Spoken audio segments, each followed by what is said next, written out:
My friends, let us come together in a spirit of deep stillness and receptivity, for the truth we are about to consider cannot be grasped through the intellect, nor can it be approached as one more idea added to our storehouse of beliefs. It must be felt within, recognized in the quietness of our own being. There comes a moment in the life of every seeker when the question of life and death, of the appearing and disappearing of form, stands before us, not as theology, not as philosophy, but as direct experience. It is in this moment that the truth of our identity is revealed most clearly, if we are willing to see it.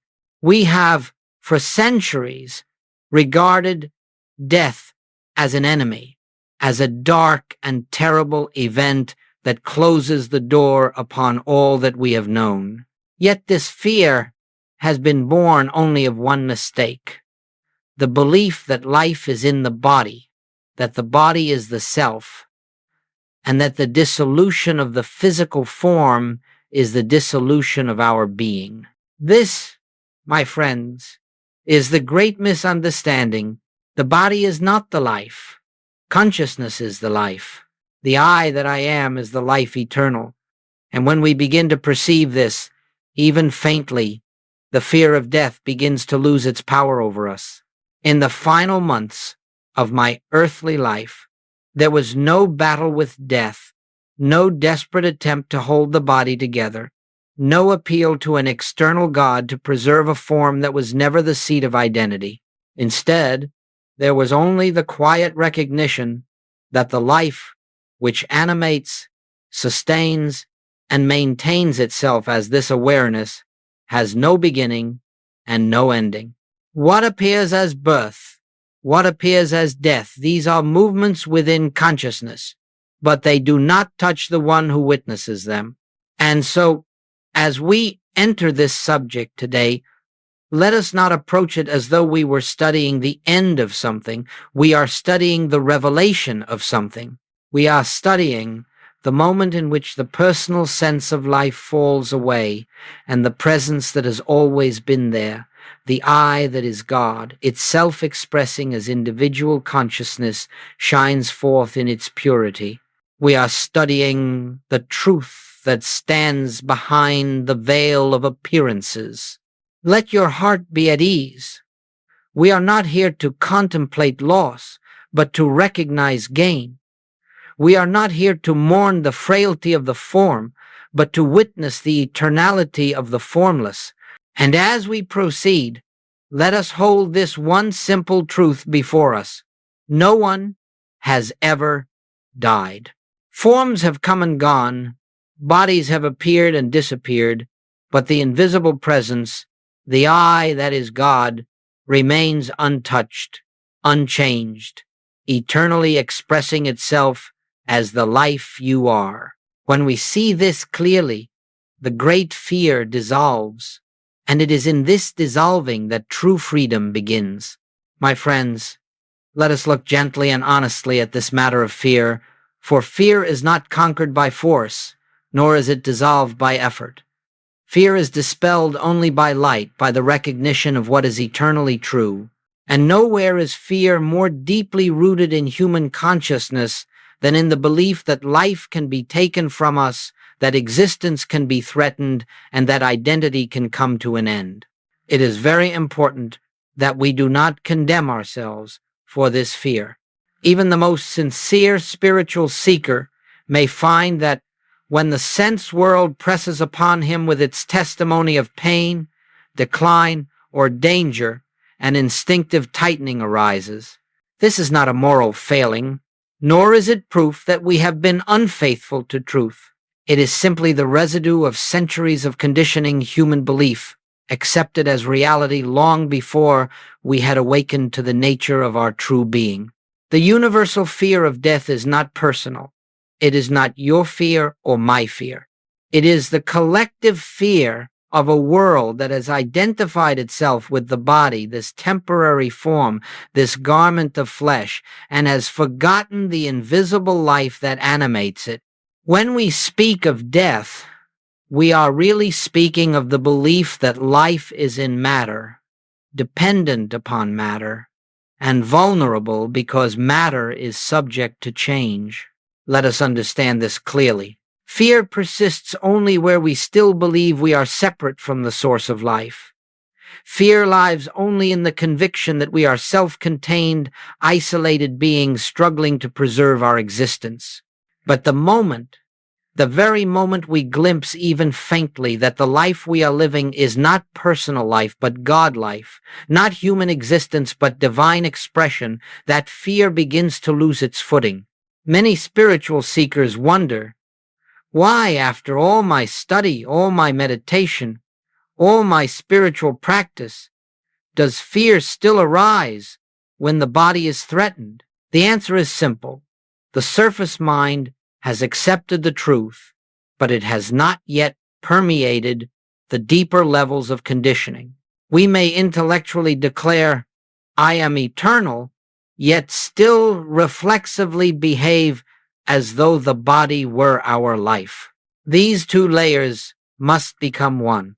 And so I say to you with tenderness, do not be discouraged when fear appears. Fear appearing is not a sign of spiritual failure. It is an invitation to deeper recognition. It is the opportunity to turn once again to the truth, that the life you are is not in the body, nor is it subject to the changes that touch the body. Fear arises only because we have momentarily forgotten who we are. And the moment we remember, truly remember, not as a belief, but as a simple recognition, fear dissolves. Not because we have pushed it away, but because there is nothing left in us for it to cling to. Every fear is a shadow of forgotten truth, and death is the greatest shadow of all. But when the light of I Am dawns in consciousness, even this shadow cannot remain. Now, let us turn gently to that period in which the physical form known as Joel Goldsmith moved toward its conclusion. I speak of these things not to stir emotion, nor to create a story about a person, but to show you how the principles we study become living demonstration when appearances grow most intense. The outer scene of those final months was simple. A body in decline, symptoms increasing, strength diminishing, and the natural processes that accompany the closing of physical life making themselves known. To the human eye, this is the point at which fear rises most sharply. The world believes that when the body weakens, life weakens. When the body deteriorates, identity deteriorates. When the body comes to its end, the person comes to an end. But this is precisely the moment when the one who has lived in truth knows that none of this touches the reality of being. During those days, there was pain, there was limitation, there was what the world calls terminal illness, but listen carefully. There was no personal sense of suffering, because the one who had spent a lifetime practicing the presence did not identify himself with the sensations of the body. He acknowledged them, yes, of course. Denial never plays a part in spiritual realization. But he did not take ownership of them. He allowed the body to be the body, the appearance to be the appearance, while resting in that quiet inner knowing, I am the life, which is God. I am the presence that neither waxes nor wanes. I am the awareness in which this body appears, moves, and eventually dissolves. There was no attempt to force healing, no attempt to cling to physical continuity. Why? Because he understood the body to be an instrument useful for a time, then released when its function is complete.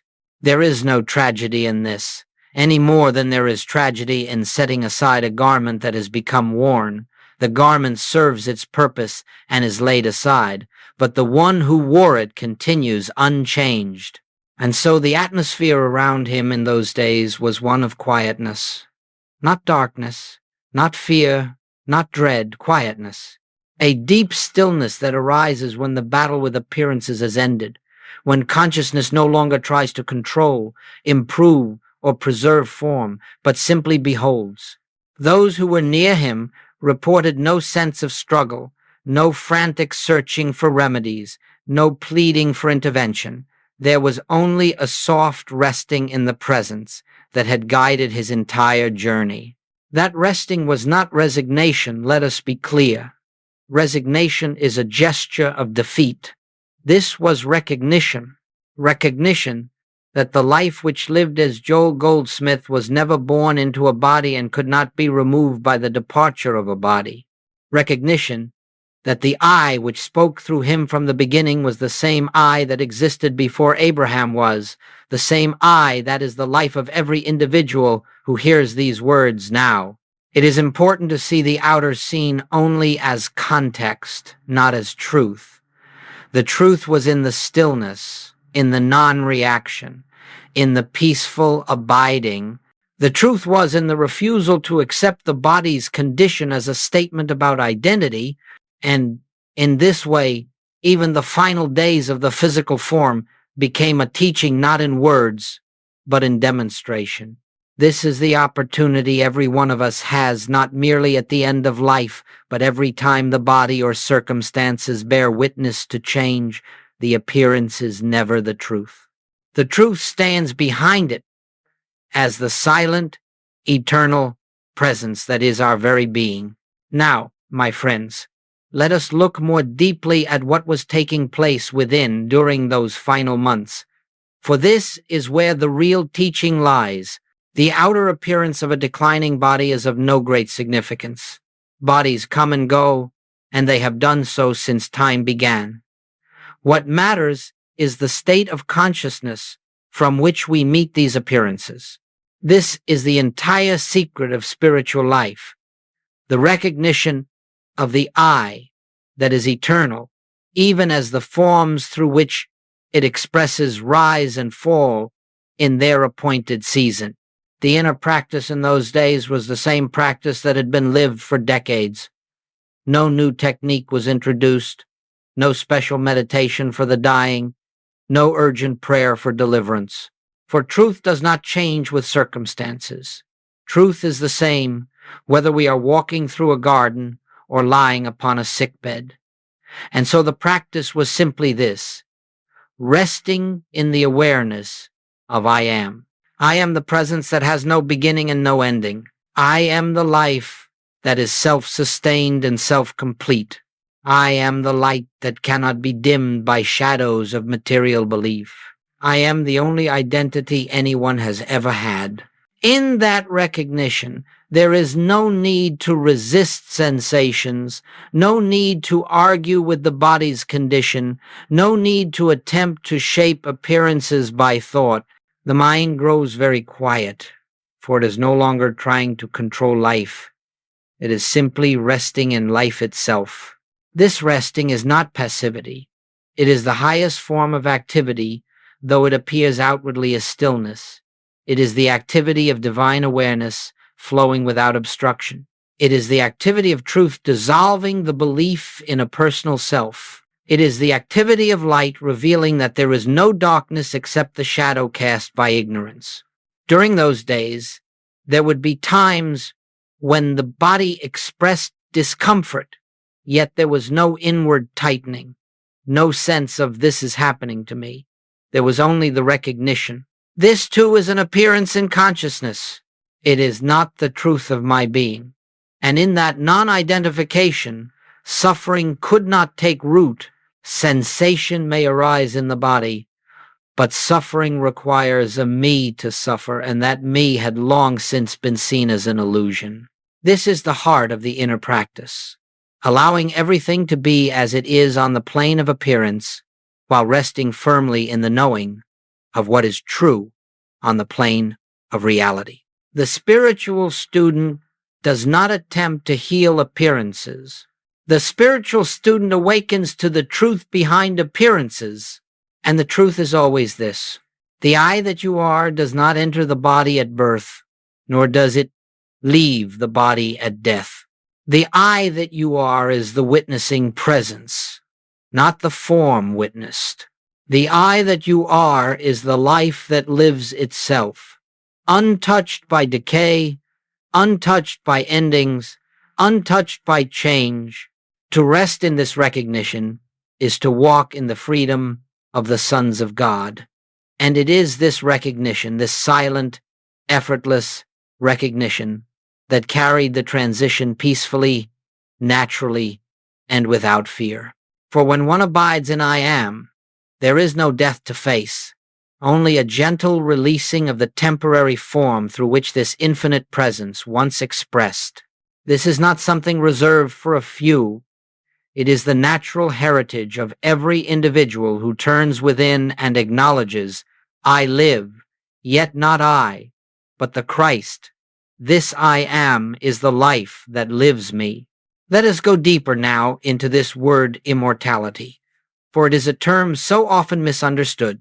The world hears the word and imagines a personal life extended indefinitely, a human identity preserved eternally, or a body made indestructible by spiritual power.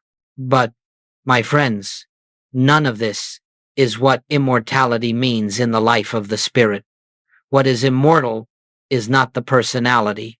What is immortal is not the human sense of self. What is immortal is not the body or the circumstances of our earthly journey. Immortality belongs only to that which was never born and therefore can never die. And so the first great revelation we must come to is this: there is no such thing as personal immortality.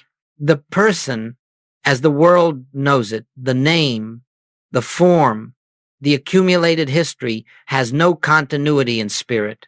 The person appears in time and is dissolved in time. But the life that animates that person, the consciousness that shines through it, the presence that says, I, that is eternal, that is the only immortality there is. When I speak of immortality, I speak of that which is alive right now as the awareness hearing these words. I speak of the one who is conscious of existing, yet whose existence does not depend upon the body, nor upon the world, nor upon any external condition. This I, this pure, unconditioned awareness, is the Christ, the Self, the infinite way. It does not begin at conception, nor does it end at death. It stands ever present behind all appearances. The purpose of spiritual living is not to preserve the body forever, but to awaken to the truth that the body is not the seat of your identity. In this awakening, fear dissolves not because we have conquered death, but because we have seen that nothing real can die. What dies is the picture. What dies is the form. What dies is the mask through which the infinite has temporarily expressed. But the infinite itself remains unchanged. If you examine the great statements of the Master, you will find that he never identified life with the body. He said, destroy this temple, and in 3 days I will raise it up. He said, before Abraham was, I am. He said, I am the resurrection and the life. These statements do not refer to a man. They refer to the eternal presence speaking through the man.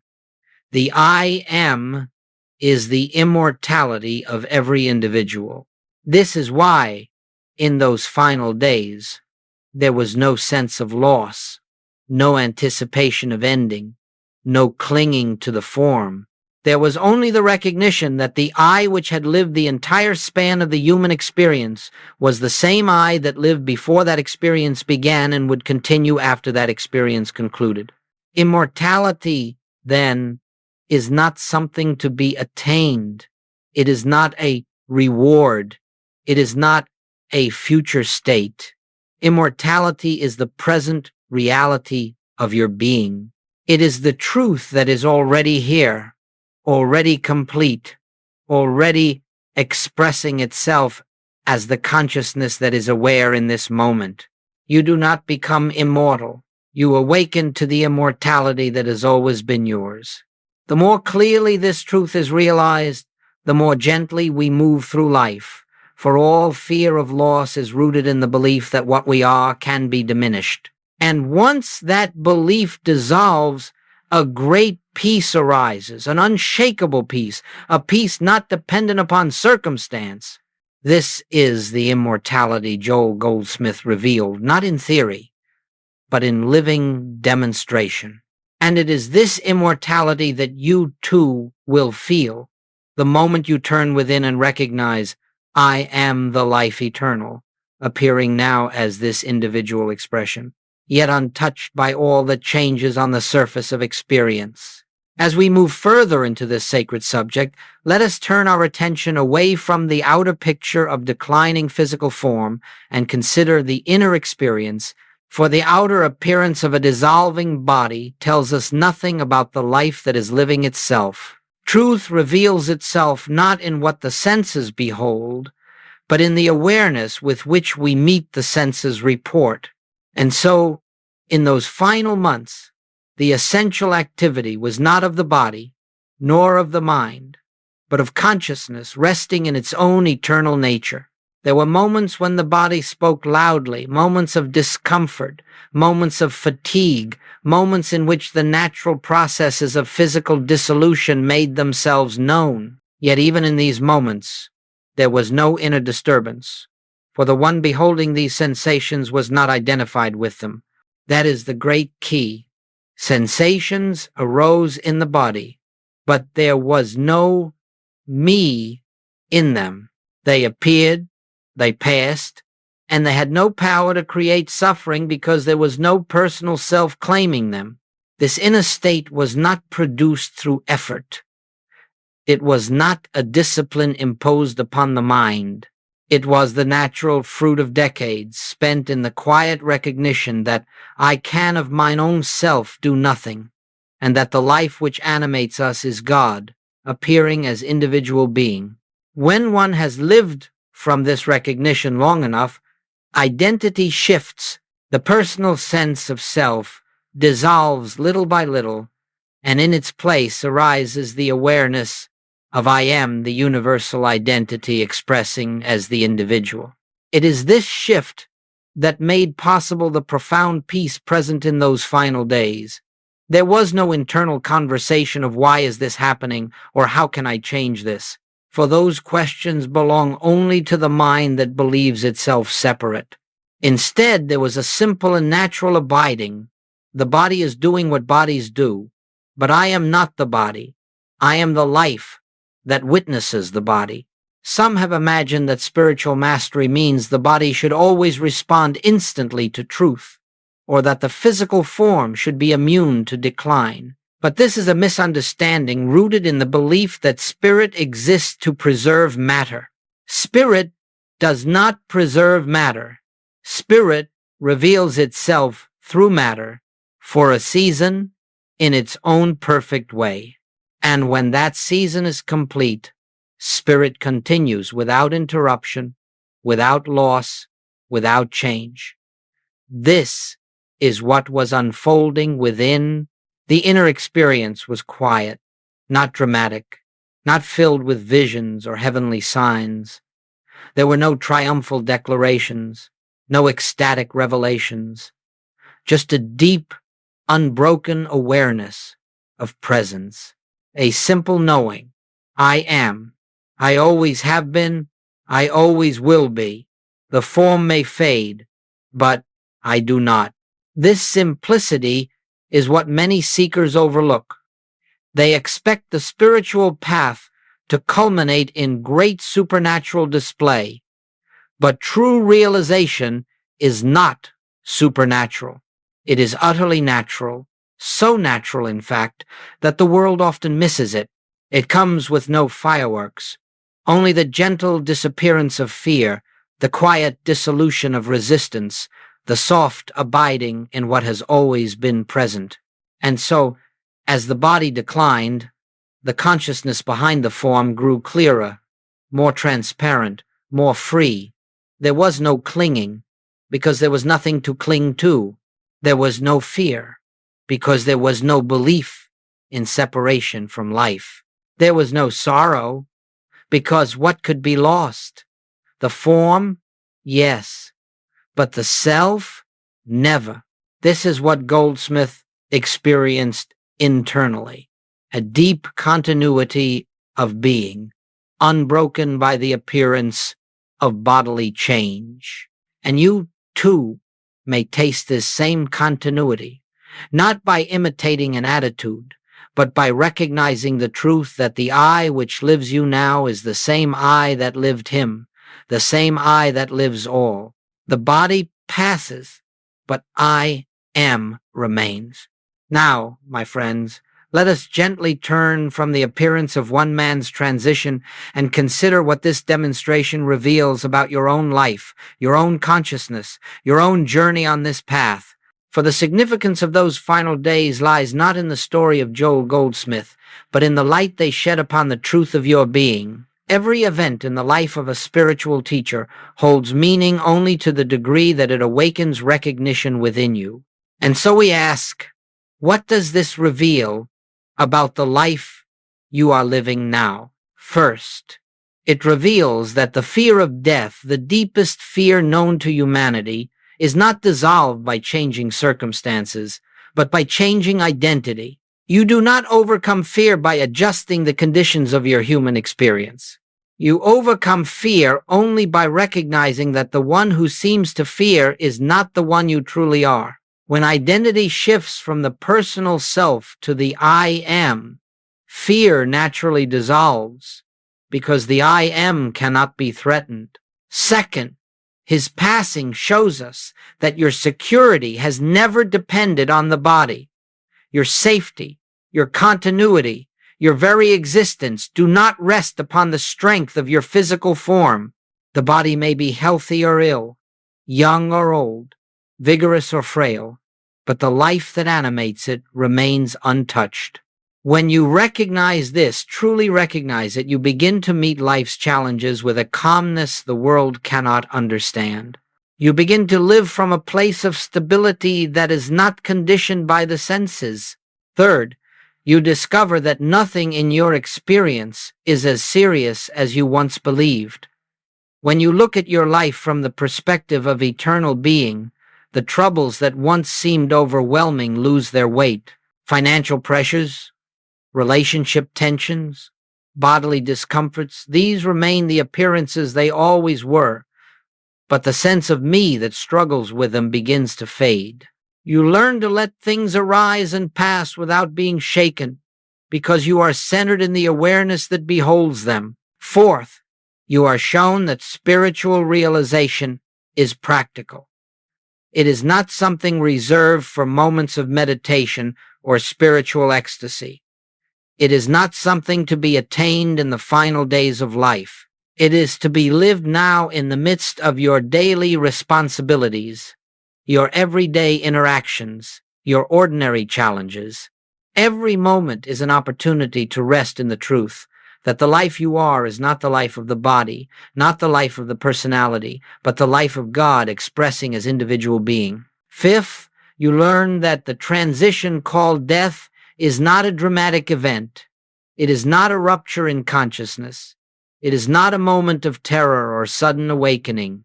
It is simply the continuation of the same life that is present right now. The consciousness you bring to this moment is the consciousness you bring to that moment. If you live now with fear, you carry fear into that transition. If you live now in recognition, you carry recognition. And so the true work is always here, always now. Finally, his passing teaches you that you are not walking toward a final moment of loss. You are walking toward the deeper unveiling of what you already are. Every day, every challenge, every joy, every sorrow, every appearance of change is part of the slow, gentle dissolving of the belief that you are separate from the source of your being. And as this belief fades, you begin to live differently. You become less reactive, more spacious, more compassionate, not because you try to be, but because the false sense of self is losing its hold. You see, the truth is very simple. The life that lived as Joel Goldsmith is the same life that lives as you. The same I that expressed through his form is expressing through your form. There are not many lives. There is only one life, one presence, one consciousness, appearing as many forms, his passing merely revealed in a clear and quiet way the truth that has always been true for all.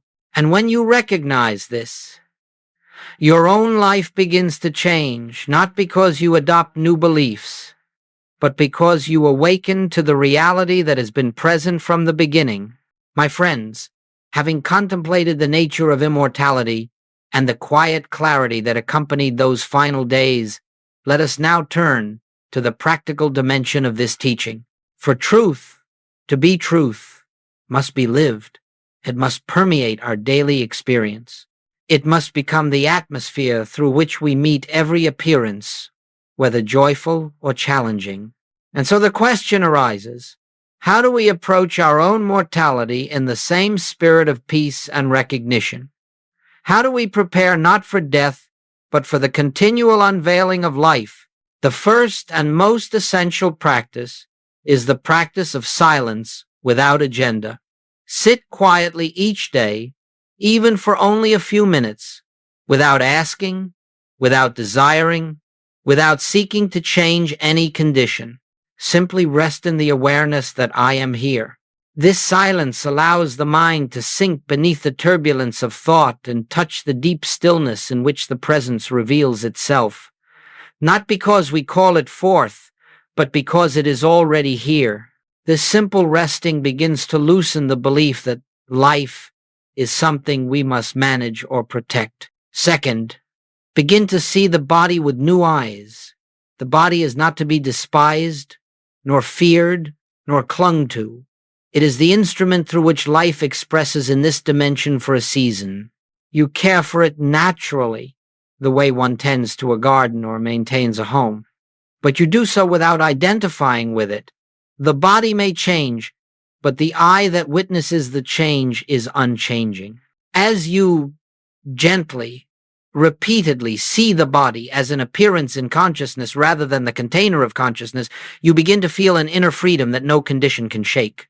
Third, allow fear thoughts to arise without resisting them. Do not make a battle of the mind.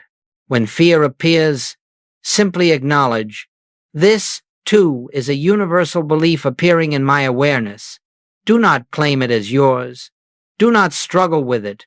Let it pass as clouds pass through the sky. The sky is not disturbed by the clouds, and consciousness is not disturbed by thoughts unless we identify with them. In this way, fear loses its foothold. Fourth, develop the habit of returning again and again to the simple recognition of I am, not as a phrase, not as an affirmation, but as a lived awareness. In moments of stillness, feel into this presence. In moments of difficulty, remember it. In moments of joy, acknowledge it. The more often you return to this recognition, the more natural it becomes. Eventually it becomes spontaneous, effortless, automatic, and this is the beginning of living from the Christ within. Fifth, release the notion that you must purify the mind, perfect the personality, or perform great spiritual feats. The spiritual life is not a project. It is not a path of self-improvement. It is simply the steady relaxing of the false sense of self until the true emerges in clarity. You do not build the Christ identity, you uncover it, and you uncover it by doing less, not more. Sixth, contemplate often the truth that whatever can die was never you. This contemplation need not be morbid or heavy, it is liberating. Let the thought arise in simplicity. If this body were to fall away this very moment, would the witnessing presence disappear with it? And immediately you will feel the answer, no, I remain. You experience this every night when the body sleeps. You experience it in deep silence when the sense of me disappears. You experience it in moments of awareness when there is no thinker, only presence. Finally, recognize that the preparation for death is simply the preparation for life. There is no special practice for the final day. There is only the daily recognition of truth until the fear-based identity dissolves. Whether you are young or old, healthy or facing illness, the work is always the same. Return to the I am. Rest in the presence. Let the personal sense diminish. Let the eternal self reveal itself. In this way, you approach mortality not as a fearful event, but as a gentle transition, no more significant than the passing of one season into another. When that moment comes, it will be met with the same peace, the same unbroken awareness, the same recognition that guided every step of your life. For the one who knows the I am does not prepare for death. He abides in life, and life continues. My friends, let us come now to a gentle close. And as we do, I would invite you to rest, not in thought, not in theory, but in the quiet awareness that is present even now, even here, for everything that has been shared, every truth that is unfolded, every glimpse into the eternal nature of your being has had but one purpose: to lead you home to the awareness of the presence that lives you. There is no journey to complete. There is no finish line to reach. There is no distant spiritual attainment awaiting you in some far-off future. What you seek, you already are. The life you have feared losing has never been yours to lose, for it is not personal life. It is the infinite expressing itself as individual consciousness, one life, one being, one I. When we look upon the transition called death, we do not look upon an ending. We look upon a passing of form, a shedding of the temporary garment, but you, the witnessing presence, are not touched by it. You are the same before, during, and after. The form may fall away, yes, but the life that animates the form does not fall away. It simply withdraws from one appearance and continues, unbroken, as it always has. And so, the truth is this: you are not moving toward death. You are moving moment by moment into deeper recognition of life. You are not approaching a point of darkness. You are moving toward the dawning of your own eternal nature. Every fear, every challenge, every moment of stillness, every step on the path, these are not random events. They are invitations, each one calling you to rest more deeply in the I that is God. Let your heart be at peace. You are not fragile. You are not temporary. You are not a creature struggling to survive in a dangerous world. You are the very presence of God made visible as individual being. You are the light of the Christ, the awareness of I am, appearing here, appearing now, expressing itself in the unique form that the world calls you. The body is a beautiful instrument. Use it, care for it, cherish it while it serves its purpose. But do not mistake it for your life. Let it come, let it go, let it change, let it rest. Through all of this, you remain the silent, watching, eternal self. If you do nothing else as a result of these words, let it be this: turn within each day, even for a moment, and recognize the presence that lives you.